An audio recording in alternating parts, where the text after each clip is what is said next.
Welcome to my channel, Best English Grammar Classes. As all we know, we are doing only grammar basics things. So today I have taken a new thing, which is not a new for you, I think so. Many of you will know how to use it and how to do it. It is words often confused and misused. There are words, some words are there which the pronunciation is the same, but the meaning are totally changed and the spellings are totally changed. But the pronunciation same. So we are going to discuss about that today.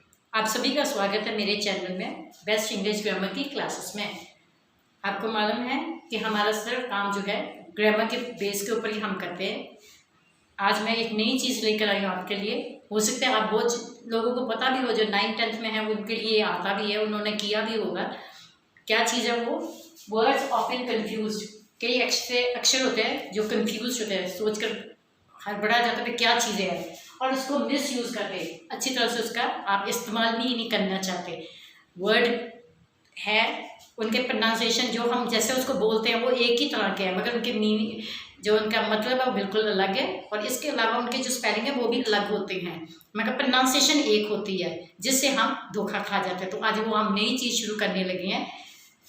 देखिएगा, आज मैंने जो शुरू किया है, दो sentence लिया है। कोई वर्ड के हमने दो सेंटेंस लिए हैं। आपको पता है कौन से सेंटेंस में कौन सा वर्ड यूज़ होगा, तो उस हिसाब से मैं कहती हूँ आपको, मैं अपने बहुत आसान तरीके से आपको समझाने की कोशिश करती हूँ।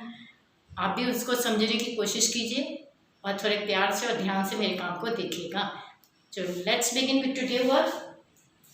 आई have taken two sentence of both the words. In one sentence there are 2 words given. Pronunciations are the same, but the meanings and the spellings are totally different. So I have taken two sentences of each one. So you will know which word is going to set in which sentence according to that. I am trying my best to teach you in a simple and easy way.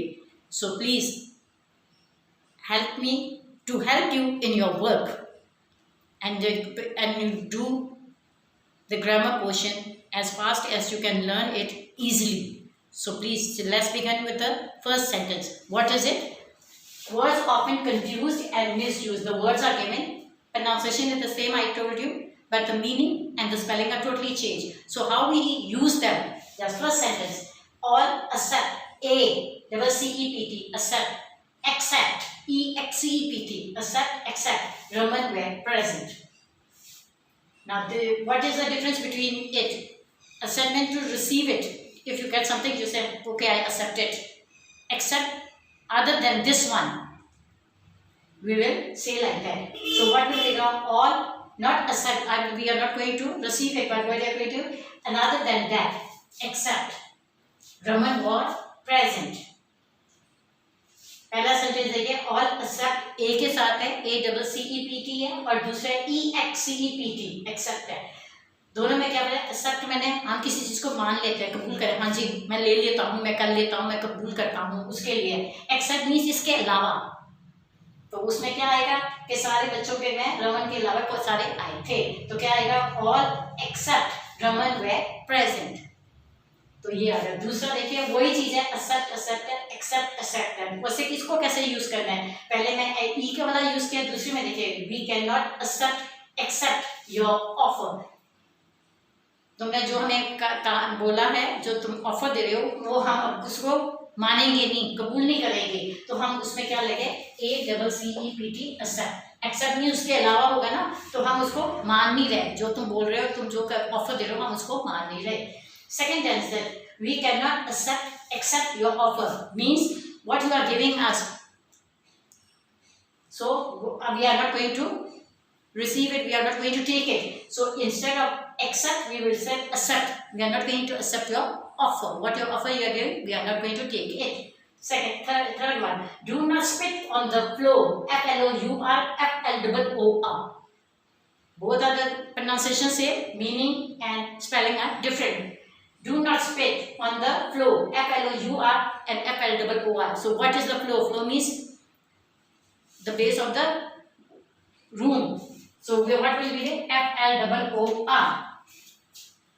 अगला देखिए, do not spit on the floor. F-L-O-U-R तो F-L-O-O-R है। बोलते हैं हम एक ही तरह मगर मीनिंग और स्पेलिंग अलग है। स्पिट करने में थूकना, वे कहते हैं किस पे मत थूको, फर्श पे। तो जो FLOOR फ्लो है वो है फर्श, फर्श के ऊपर मत थूको, तो उसमें ये आएगा। अगला देखिए, bread is made of flow, उसमें भी दोनों वही चीज है। ये तो हो गया था फर्श, तो दूसरा क्या है, आटा, जिसे हम कहते हैं आटा, गेहूं का आटा जिसे कहते हैं उसको। तो क्या आएगा, bread is made of flow, FLOUR flow. Now next one is bread is made of flour. What are the same? So bread is what is made from wheat.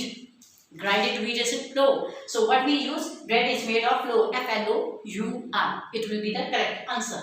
Stephenson invented the steam engine. Discover means to go and find out something. Invent means to make something. There are difference between it. Discover and invent it. So what it is, Stephenson what he discovered it or invented it? He didn't find it, but he made it by himself. So he invented the steam engine. अब अगला देखिए, Stephenson discover invented the steam engine. Discover में किसी चीज की खोज करना, हम नई चीज की खोज करना। इन्वेंट है ना बनाना, नई चीज की उसारण करना। हम तो स्टीफनसन ने क्या बनाया था, स्टीम इंजन बनाया था, भाप से चलने वाला इंजन बनाया था। तो उसमें क्या आ जाएगा, इन्वेंटेड आएगा, डिस्कवर नहीं होगा। उसने बनाया था, इन्वेंट किया था, उसकी शुरुआत की थी, उसको बनाया था उसने। अगला देखा, कोलंबस डिस्कवर्ड इन्वेंटेड अमेरिका। अब कोलंबस था, सुना होगा आपने कोलंबस के बारे में। तो उसने क्या किया है, डिस्कवर किया था, इन्वेंट, उसको अमेरिका मिला था या उसने उसे बनाया था। तो हमें क्या मिला था उसको, उसने उसकी खोज की थी, डिस्कवर किया था। Columbus discovered America. Next sentence is Columbus discovered invented America. Now he didn't made it, he didn't made it. Columbus, you have heard about Columbus, I think so. He went out in search of other countries and other people. So what he did, he discovered it. Who discovered? Columbus discovered America. Next, you will break my slate. Now there are two, BRAKE, BREAK. Both are pronunciation same, meaning different. So what will you do? BRAKE means this is not the break, but you are going to break my slate. BREAK. अगला देखिएगा, you will break my slate. दोनों के बोलना था एक ही चीज, हम pronounce करते हैं मगर उसके मीनिंग और स्पेलिंग अलग है। कहते हैं कि तुम मेरी स्लेट को तोड़ दोगे। तोड़ने की क्या रही, ब्रेक, BREAK, कि तुम मेरी स्लेट को तोड़ दोगे। Has your bicycle no brake? हमारे पास, सबके पास घर में साइकिलें होती हैं, बाइसिकल होते हैं, मोटरसाइकिल, सब कुछ होता है, उसमें ब्रेक लगते हैं। हम ब्रेक लगाते हैं तब वो चीज जो है, पावे साइकिल है, स्कूटर, वो खड़ा हो जाता है, रुक जाता है। तो उसने क्या, has your bicycle no brake. तो कौन सा ब्रेक आ जाएगा इसमें, BRAKE, ये ब्रेक आ जाएगा उसमें। Second, next one is has your bicycle no brake. Everybody has a cycle, scooter, motorcycle. To stop the running in running condition, to make it stop, we use the brakes. So what is the spelling of the brakes? This one, BRAKE. So he is asking, what you have not, your bicycle has no brakes, means to stop it, but where are your brakes? He is asking for that, BRAKE. Next, the cattle are grazing in the park. What is the difference between it? Cattle, these are herd of sheep, cow, whatever it may be, and this cattle is to boil something. So but the grazing, who are grazing? These cattle, CATTLE. These are cattle grazing in the park. अगला देखिएगा, the cattle are grazing in the park. ये cattle होते हैं झुंड, हम जैसे कहते हैं पशुओं का झुंड है, गऊ, लैलम, भेड़ वगैरह जो जब जाते हैं वो झुंड में जाते हैं तो cattle कहते हैं। कि ये cattle वो है केतली, जिसे हम हिंदी में कहते हैं केतली। तो कहते हैं दोनों में, उसने कहा कि तुम जो जानवर होकर जाएंगे पार्क में जाके घास खाने के लिए, तो उसके लिए ये से कैटल, CATTLE आएगा। तो ये इसमें फर्क है। लास्ट में, they boil some water in a kettle. अब आपको मालूम हो गया पानी किसमें करेंगे, इस कैटल में करेंगे। तो उसने कहा कि पानी किसमें करें, CATTLE में, कैटल में आ जाएगा। The last sentence, they boil some water in a kettle. Now you know the difference, what are the kettle and that kettle, C and K. So in this you will put the K1, KETTLE. To boil something you have to use a pot, it is called a kettle. So we use it kettle. Now these are the 10 sentences. We have done it according to that Same words are given and same are explained in different sentences. I know better that you will know and understand it nicely in so. मैंने आज जो 10 sentence कराए एक एक word वही ना साथ साथ लिए उनके दो दो सेंटेंस बना दिया आपको ये दिखाने के एक किसमें कौन सा वर्ड यूज आता है। तो अब आपको ज़्यादा से ज़्यादा बच्चों को आते भी होंगे, ये नहीं मैं कहती नहीं आते भी होंगे, मगर अब क्लियर भी हो गया होगा। अगर क्लियर हो गया हो, मेरी वीडियो अच्छी लगी हो, आपको पसंद आई हो, तो उसको प्लीज़ लाइक कीजिए, शेयर कीजिए, कमेंट कीजिए और सब्सक्राइब कीजिएगा। Now these are the 10 thing what I have done today. I think you have enjoyed it and like it. If you like it and enjoy it, please like it, share it, comment it and subscribe my channel. Thank you.